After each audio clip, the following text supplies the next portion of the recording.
থাকলে দেখা যাবে কোথায় লেখা আছে, কোন বইয়ের পাতায়? আমাকে দেখাবেন কেউ মেহেরবানি করে? চোখ থাকলে দেখা যায়, কান থাকলে শোনা যায়, জবান থাকলে বলা যায়। আচ্ছা কোথাও লেখা? ভাই আপনার নামটা চিল্লাম নাম, আরে আপনার চাইতে বড় সুন্দর চেহারা সুশ্রী, তো লোকটা ওরকম করছে কেন? আপনার চাইতে ভালো চেহারা, ভালো মুখ, ভালো কাপড় চোপড়, ভালো ফ্যাশন স্টাইল, তো লোকটা ওরকম করছে কেন? ভাই আপনার বাড়ি? চুপ করে আছে। আরে ভাই আপনাকে বলছে আপনার বাড়ি, পাশের লোকটা বলছে আসলে উনি কানেই শোনে না। আল্লাহ দেখিয়ে দিয়েছে কান থাকলে শোনা যায় না যদি আমি আল্লাহ না শোনাই, এ জবান থাকলে বলা যায় না আমি আল্লাহ যদি না বলাই, এ চোখ দেখে না আমি আল্লাহ যদি না দেখাই। কি বলে লোক? ভাই ওনাকে আসলে কি করে চিনবে? উনি তো জন্ম অন্ধ, জন্মের থেকেই চোখে দেখে না। আল্লাহ দেখি এ হচ্ছে হকিকতে, হচ্ছে ঈমান, লা ইলাহা। চিউটি থেকে জিবরিল কেউ করে না, করেনেওয়ালা জাত আল্লাহ। আমাকে চলার জন্য যে হায়াত তন্দুরুস্তি রেখেছে এটা তার মেহেরবানি। পাশের বাড়িতে গিয়ে দেখো জওয়ান 22 বছরের ছেলেটা, মানে শুধু লেংড়িয়ে নয়, পা ছেঁচলে মানে পিছন থেকে মাটিতে ছেঁচিয়ে যাচ্ছে, দাঁড়াবার কোনো ক্ষমতা নেই। আমাদের মাথাভাঙা ব্লকের পাশেই একটা বাড়ি, এক ভাইয়ের আমিনুরের, তারই একটা ভাস্তা, এখন বোধহয় 24-25 বয়স চলছে, দাঁড়াতে পারে না। 24-25 বছর বয়স চলছে ছেলেটা, ওই বসে বসে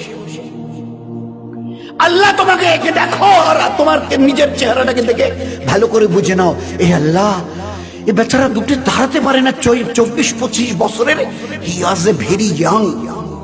24 বছরের বয়সের লোক তো মানে যুবক হয়, আর সে দাঁড়াতে পর্যন্ত পারে না। আরে আল্লাহ তুমি কত দয়ালু যে আমাকে শুধু দাঁড়ানো নয় দৌড়াবার মতো আল্লাহ তুমি আমাকে ক্ষমতা দিয়েছ। তবে আল্লাহ কোন জিনিসটা সিজ করে নেবে জানা নেই। এই জন্য দোস্ত একটু হুশ করে চলিয়ে, দুনিয়া মজাক উড়াবার জায়গা নয়, হুশ করে চলিও, আমার কাছে ফিরে আসতে হবে। ওই দিন আমায় 4টা জবাব নেব। সারাটা জীবন কোন আমলে কাটিয়েছো? জওয়ানি যখন টকবক করত, ওই জওয়ান কালের পুরো হিসাব শোনাও। Second question will be there. সারা জীবনের হিসাব দাও। দ্বিতীয় কোশ্চেন, জওয়ানি যখন ছিল 15 থেকে 30-35, ওই সময়টা কি করে কাটিয়েছ? মাল কোথা থেকে এসেছে আর কোথায় লাগিয়েছ পুরো হিসাব দাও। টাকা হিসাবে নয়, পয়সা হিসাবে, পয়সা কি করে এসেছে।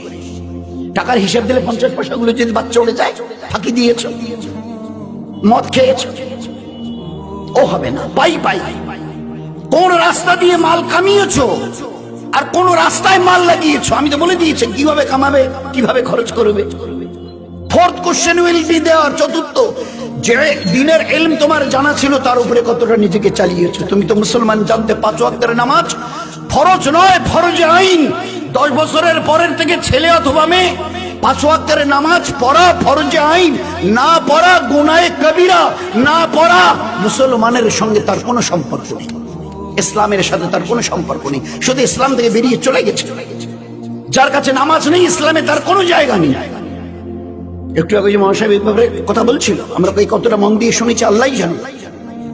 আল্লাহর নবীর হাদিস, no portion in this person in Islam who does not say his সালাত। যার কাছে নামাজ নেই ইসলামে, আমি নবী বলছি, তার কোনো জায়গা নেই। কি করে বুঝবো যার কাছে নামাজ নেই ইসলামে তার কোনো জায়গা নেই? কি করে বুঝবো? কতটা বুঝবো? আল্লাহর পেয়ারা নবী এমন এক এক্সাম্পল দিয়েছেন যে তাজ্জব লাগে শুনলে। জিজ্ঞাসা করছো আমার সাহাবারা, সাথীরা, আচ্ছা তোমরা কান কাটা লোককে দেখেছো? আল্লাহ রাসূল দেখেছি। আচ্ছা হাত কাটার লোককে দেখেছো? দেখেছি। আচ্ছা পা নেই এরকম লোককে দেখেছো? পা কাটা? আল্লাহ রাসূল দেখেছি। বলছে আচ্ছা এরকম লোককে দেখেছো যে মাথাটা নেই এরকম লোককে? তো সাহাবারা হেসে দিয়েছে। আল্লাহ রাসূল, মাথা ছাড়া আবার লোক হয়? হাত কাটা লোক, পা কাটা লোক, কান কাটা লোক, নাক কাটা লোক সব হবে, কিন্তু মাথাটাই নেই, এটা তো হয় না। হেসে দিয়েছে। আল্লাহ রাসূল বলছে আমার উম্মত শুনে নাও, তোমরাই বলছো মাথা ছাড়া মানুষ হয় না, আমি নবী বলছি নামাজ ছাড়া মুসলমান হওয়া যায় না। কতটা আমাদের দিলে কতটা বসেছে বলুন, কতটা বুঝেছি।